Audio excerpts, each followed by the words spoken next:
Halo semuanya, perkenalkan nama saya Erensius Lonja dengan NIM 6420169 dari kelas 646H25.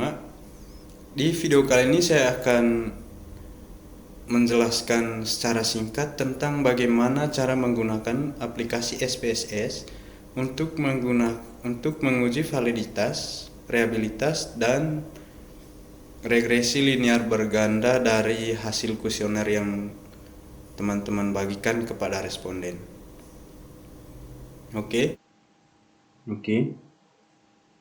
Selanjutnya, di sini saya sudah menyiapkan data kuesioner, yaitu data pada sebuah puskesmas dilakukan pengambilan data melalui kuesioner yang terdiri dari 30 sampel atau N responden dan terdiri dari 9 variabel skor penilaian terkait pelayanan dan fasilitas yang diberikan kepada pasien. 9 variabel skor penilaian ini adalah yang pertama, di sini ada P1, P2, P3 sampai P9. Dan ini datanya ya teman-teman. Selanjutnya kita masukkan data ini ke Microsoft Excel. Oke. Kita sudah masuk ke Excel. Di sini data yang tadi ya teman-teman.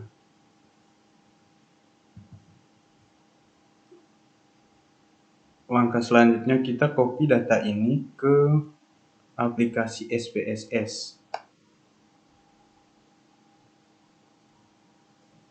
Variabel-variabelnya tidak perlu di copy ya teman-teman, cukup hasilnya aja. Salin, terus ke SPSS, klik kanan, paste.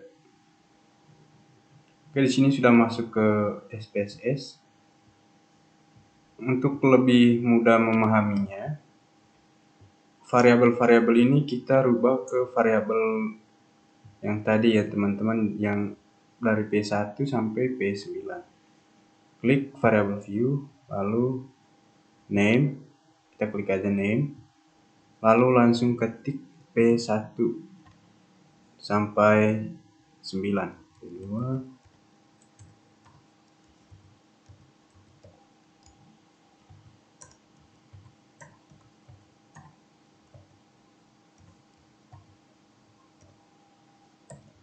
Lalu di sini yang variabel 10 kita ganti menjadi skor atau total ya teman-teman. Oke, kembali ke data view. Oke, di sini sudah jadi ya teman-teman. Selanjutnya, ini langkah pertama kita menguji validitas dulu ya teman-teman. Caranya gimana? Caranya kita blok dulu data ini semuanya dengan Ctrl A, lalu ke menu Analyze, terus ke menu Correlate, lalu di sini ada bitrate, klik aja bitrate. Oke.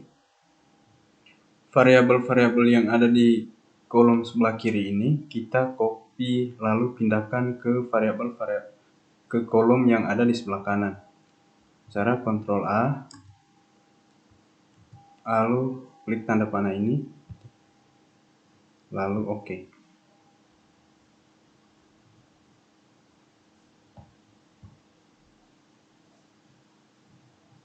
Oke, di sini hasilnya udah terlihat ya teman-teman.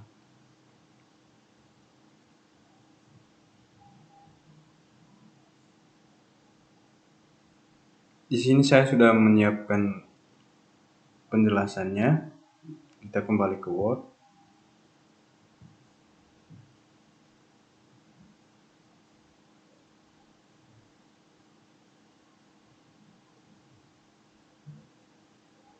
Dari hasil di atas, selanjutnya kita akan uji setiap nilai R hitung yang didapatkan pada kolom skor total yang akan dibandingkan dengan nilai R tabel. Caranya gimana? Kita lanjutkan.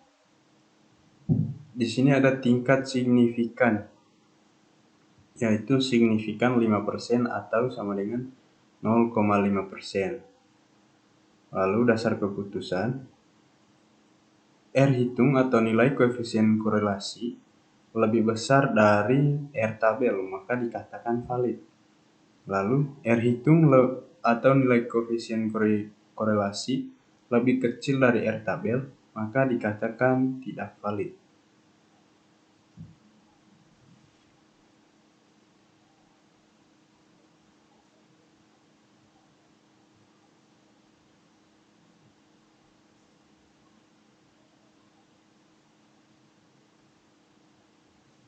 Oke, di sini ada level of significance.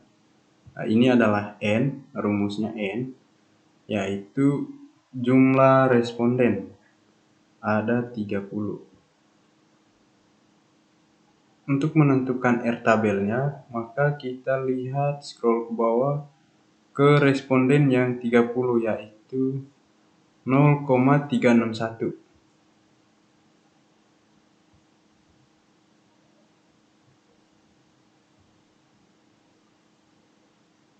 Oke.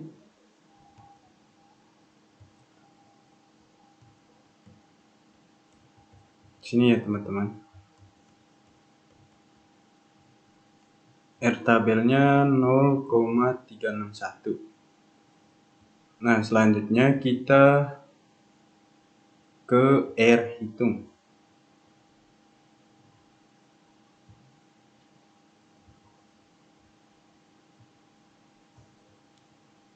Total R hitung ada di sini ya teman-teman, yaitu di sini kita lihat kembali ke SPSS, yaitu P1 ada 404, P2 ada 548, P3 766, dan P4 dan seterusnya ya teman-teman. Di sini R hitungnya semuanya lebih besar daripada R tabel. R tabel kan cuma ada 0,361. Nah, berarti data hasil kuesioner yang kita bagikan itu dikatakan valid. Oke.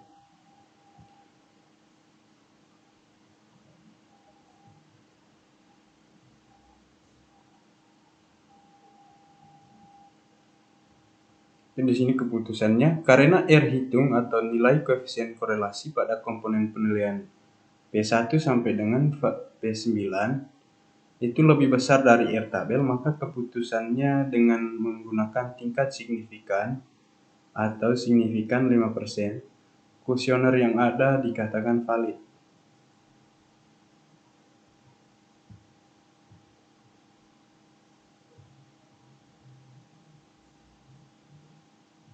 Selanjutnya kita ke uji reliabilitas data. Kita masuk ke SPSS. Ini kita blok juga datanya, blok semua dengan cara Ctrl A, ke menu analyze, lalu ke scale, lalu ke reliability analysis. Ke variabel yang ada di kolom sebelah kiri kita pindahkan semua ke kolom yang ada di sebelah kanan dengan cara klik, lalu oke. Oke, di sini hasilnya udah ada ya teman-teman.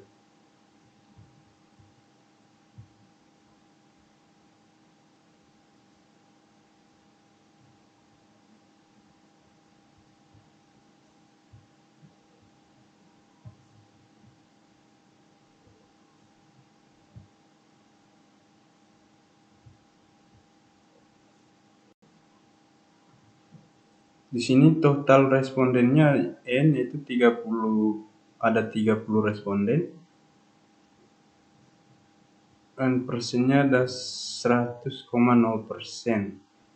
Reliability statistik atau crown batch alpanya ada 0,730. Kita kembali ke Word catatan yang tadi.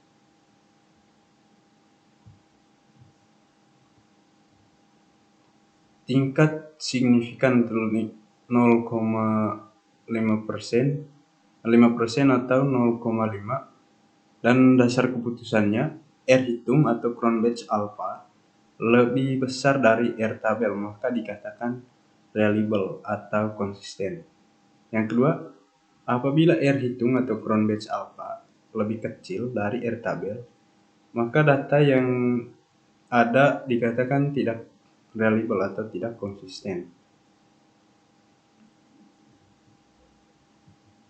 Oke, kita masih pakai rumus yang sama, yaitu N sama dengan 5% dan 1%. Di sini kita ngambil ke